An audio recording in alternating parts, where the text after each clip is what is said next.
Jaba jaba jaba ja.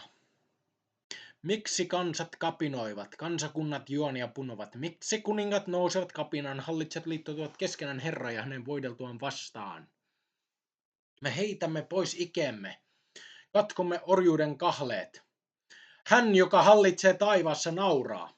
Herra pilkkaa heitä. Hän puhuu heille vihassaan ja kauhistuttaa heidät kivoudellaan.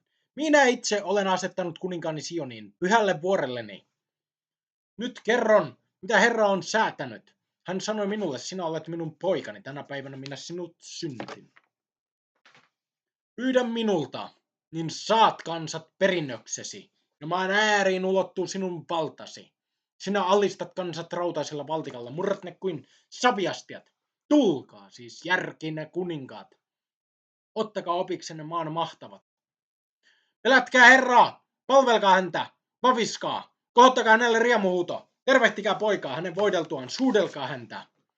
Muuten Herra vihastuu teihin ja te suistutte tieltänne tuhoon. Sillä hetkessä syttyy hänen vihansa. Hyvä on sen osa, joka turvaa häneen. Hyvä on sen osa, joo.